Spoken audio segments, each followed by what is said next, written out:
नमस्कार. आज आपण बनवूया रवा ओनियन उत्तप्पा. इथं बारीक 0 नंबरचा आपल्याला रवा घ्यायचा आहे. 1.5 वाटी रवा, 1 वाटी ताक किंवा आंबट दही असं घ्यायचं आहे.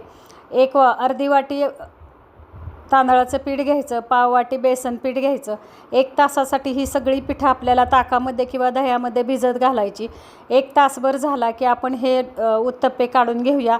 तवा छान गरम करून घ्यायचा आहे. नॉनस्टिक तवा घ्या आणि नॉनस्टिक तव्यावरती आपण जशी बेसन पोळी काढतो त्याच्याप्रमाणे किंवा डोसे काढतो त्याच्याप्रमाणे हे उत्तप्पे काढून घ्यायचे. वरून चिरलेला कांदा, चिरलेला टोमॅटो, कोथिंबीर घालायची. पिठामध्ये चवीनुसार मीठ आणि साखर घाला आणि हे पहा, अशा प्रकारे जाळीदार उत्तप्पे आपण काढून घ्यायचेत. चिरलेला कांदा, टोमॅटो घालून झाला की वरून झाकण ठेवूया. 1-2 मिनटासाठी झाकून आपल्याला हे उत्तप्पे छान मुरून द्यायचे आहेत. हे पहा, आणि असा उलटण्याच्या साह्याने तेल सोडून उत्तप्पा काढून घ्यायचा आहे. छान जाळीदार असा उत्तप्पा आपला तयार होतो. गरमागरम साऊथ इंडियन नाश्त्याचा आपण स्वाद घ्यायचा आहे. करून पहा, खाऊन पहा. रेसिपी आवडल्यास लाईक करा, शेअर करा, सबस्क्राईब करा. धन्यवाद मंडळी.